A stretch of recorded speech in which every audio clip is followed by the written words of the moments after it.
Welcome back. Today I'd like to talk about the issue of mortgage foreclosures and their effect on community associations. I know I talked about this in one form or another in a couple of other videos, but it's really vitally important. All you need to do is read the papers and you can see what the effect of foreclosures is having on community associations. The bottom line to remember is this, that the law recognizes that the holder of a mortgage, which is a security interest in the property, it's not an obligation to pay, but the law recognizes that the holder of a mortgage has a claim or a potential claim in the property that's superior to the association. The claim of lien for a homeowner or a condo association is something like a super priority second mortgage, and it's even superior in some ways to that of a first mortgage.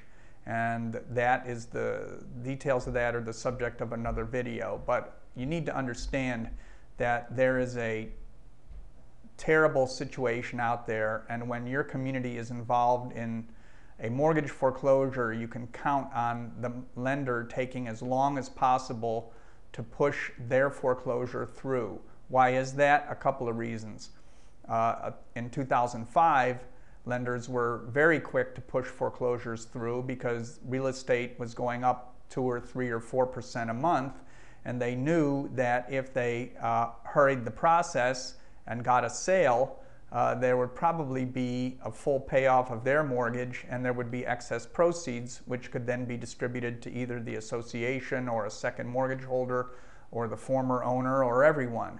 Now, with real estate prices going down perhaps a percent or so or more a month, lenders are almost always upside down on their units.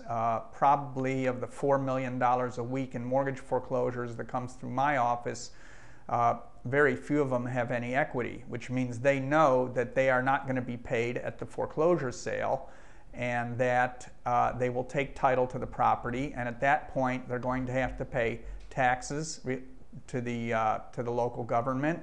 They're going to have to pay assessments to the association. They're going to have to pay past due assessments to a certain amount, depending on whether it's a condo or an HOA, and they're going to have to pay ongoing assessments. So it is 100% against the interests of the mortgage holder to push their foreclosure, which is why in my other videos I talk about the fact that it's 100% in your interest as an association to push your own lien foreclosures, which I've referred to as the race to the courthouse steps. If you foreclose, you stand a better chance of recovering. If you don't do anything, you stand an excellent chance of losing everything in your action. But when it's in the hands of a mortgage holder who's foreclosing, the amount of leverage an association has is practically none. In fact, I have several clients who, even in the face of a mortgage foreclosure, have decided to lien and foreclose themselves, because what they end up doing is they'll take title subject to that first mortgage and they try and rent it for any amount pending the foreclosure of the first mortgage holder. Now, in those cases, the association ends up paying for the costs of the foreclosure, but at least it brings finality to the situation and the association takes title. In fact, some associations have even begun deeding the units back to the mortgage holder and taking the position that the mortgage holder then becomes responsible for payment of assessments. But you can't do that until there is title issued in the name of the association. But the bottom line of the matter is that mortgage holders are taking forever. They're dragging things out. They're letting people stay in properties without paying the mortgage.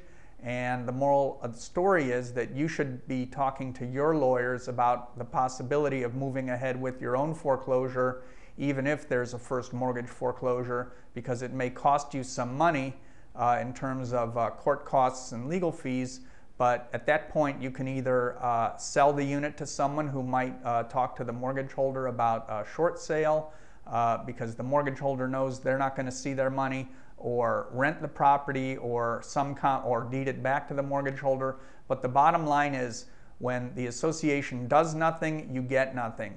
When the mortgage holder forecloses and you don't take steps to take control of the situation, which are going to cost you more money, and in some cases that's throwing good money after bad, I think.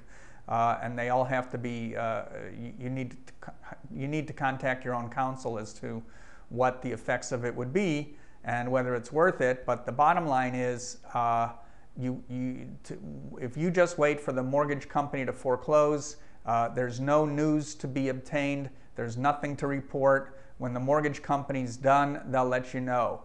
If you want to take a more aggressive position and invest some legal fees and court costs in it, the association can foreclose and then at least try and deal with the property and show the other owners that you mean business, that you're going to foreclose on them if they don't pay, which is worth spending money on as well, I would suggest. So it's all a very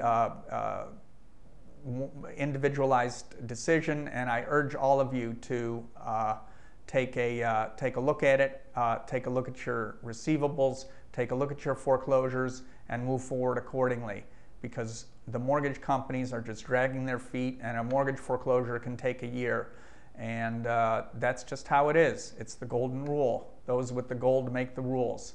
Till next time, see ya.